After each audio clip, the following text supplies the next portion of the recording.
Alam mo ba na magkaiba ang kapasidad mag-ipon ng pera at ang kapasidad para mapalago yung pera?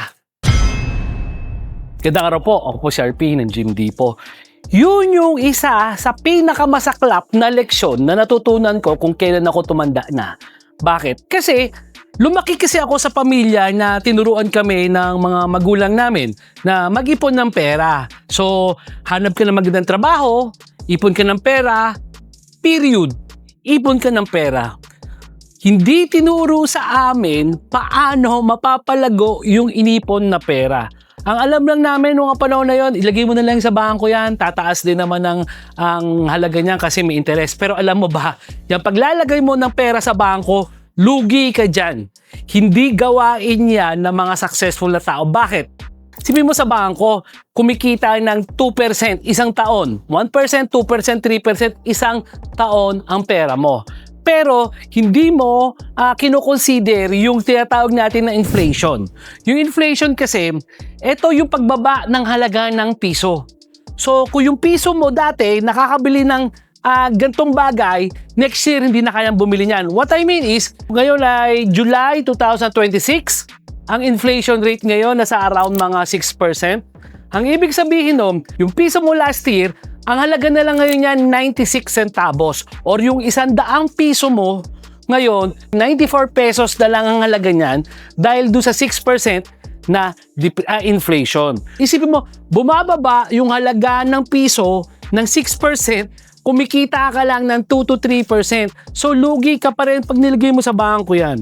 So, sa akin, sa experience ko, tinuruan ako mag-ipon ng pera. Ipon naman ako ng ipon. Unfortunately, hindi ako tinuruan paano mapalago yung ipon na yan. So, anong nangyari sa akin? Dahil malaki na yung naiipon ko, kung ano-anong mga luho, mga bagay ang aking nabili na hindi naman kumikita ng pera. So, okay, may abilidad ako makaipon ng pera. So doon ako magaling, kumita ng pera at mag-ipon. Pero ito kapatid, ang kailangan mong matutunan. Which is, tong nakikita nyo mga gamit na to, yung kulay gray na mga equipment, proof of completion niya para kay Sir John Isidro Garcia Nagit ng Tagbilaran, Bohol. So kakatulad ni kay Sir John, ang kagandahan kasi dyan, nakapag-ipon ka ng pera, di ba? Pero ngayon, dapat yung pera na naipon mo, mailagay mo sa isang bagay, nakikita din ng pera. What I mean is, yung pera mo, kumikita ng pera. Pero, yung kikitain niyang pera, dapat higit yan doon sa inflation rate na sinasabi ko, higit sa 6% na inflation rate. Kagaya itong mga nakikita nyo sa likod ng mga gym equipment. Okay, gawa lang tayo ng simple na mga computation. Let's say, nag-invest ka na mga halagang 300,000 pesos. 300,000 pesos dito sa gym na to. Kung sa bangko mo ilalagay yan, pagpalagay mo na ng 1% per annum ang interest ng pera mo. Kung di ako nagkakamali, 3,000 pesos. Isang taon ang kikitain ng 300,000 mo. Pero yung kinita mo na 3,000 pesos sa loob ng isang taon, yung 300,000 pesos mo, bumaba naman ng 9,000 pesos ang halaga na mabibili niya ngayon dahil doon sa inflation. So, lugi ka pa rin, kumita ka ng 3,000, lugi ka na 6,000. Diba? So, ito ngayon yung maganda dyan. Yung 300,000 na kapital mo, let's say na lang na nilagay mo to sa bahay mo. Okay? So, wala kang overhead expense na renta. Okay? So, kumikita ka. Yung lagi ko sinasabi, pinakamababa kasi mahirap naman na makonbinsi ko kayo na maganda yung gym business dahil masyadong inflated. Nilagay ko na figures. Pero ito, sigurado ako pinakamaliit.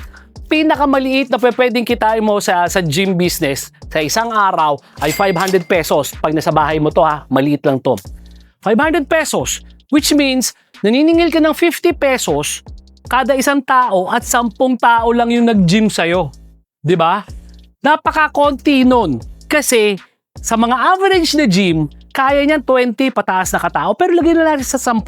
So 500 pesos a day or 15,000 a month. Sa isang taon, 180,000. Which means halos kalahati kalahati agad ng kapital mo ang nakuha mo. Yung 300,000 pesos mo, kayang kumita ng 180,000 pesos sa gym business. So, eto naman yung second part na tanong ko. Eto naman yung kapasidad mo na palaguin yung ipon mo. Kasi, yung unang step, mag-iipon ka di ba? Okay, madaling mag-ipon. Sa iba, madali. O, kung may sobra ka, ipon ka. Pero kalimitan, hindi alam ng iba paano palalaguin yung pera kundi ilagay lang sa bangko. Pero, dahil doon sa kakulangan ng kapasidad palaguin ng pera, doon tayo nagkakamali. Sayang yung panahon nung pag-iipon mo dahil alam mo yan, hindi ganun kadali mag-ipon ng pera, di ba? So ngayon na naisip mo na, pwede pala tayo magnegosyo, maghanap ka ngayon, maghanap ka ng negosyo na pwedeng, alam mo, nakikita ng malaki at kaya mong i-manage. So kagaya ng gym business, pwede mo kasi ilagay sa bahay to. 'Di ba? So let's say isa lang yung nagtatrabaho sa inyo, si tatay yung nagtatrabaho. Si nanay hindi magtatrabaho kasi kailangan alagaan ni nanay yung yung pamilya, 'di ba? Yung mga anak. So hindi siya makapagtrabaho. So ngayon, ito yung pwedeng pagkakitaan ni nanay ngayon. Siya yung nagbabantay sa gym, 'di ba? So ngayon, yung inipon na pera ni Sir John Isidro, ngayon inilagay niya sa isang gym business. Ngayon, pwede to lumago ngayon yung pera, yung 300,000 pesos na inipon ni Sir John, pwedeng lumago to. Sabi ko nga, pinakamaliit pa nga yung 500 pesos isang araw or 180,000 sa isang taon. So kapatid, kung napapanood mo kasi to, maaaring nag-iisip ka kung anong negosyo gusto mong pasukin. Or marami ka ng ipon, nare-realize mo yung sinabi ko, marami kang ipon, hindi mo alam kung anong gagawin. Kaya yung iba dyan, bibili na lang ako luho. Bibili ako kotse, investment naman yan. Bibili ako ng motorsiklo, investment din naman yan. Pero mali kapatid. Kasi yung kotse mo, yung motorsiklo mo, hindi yan kumikita. Hindi siya lumalago. So dapat, kung ano man yung naipon mo, yung capacity mo mag-ipon, good.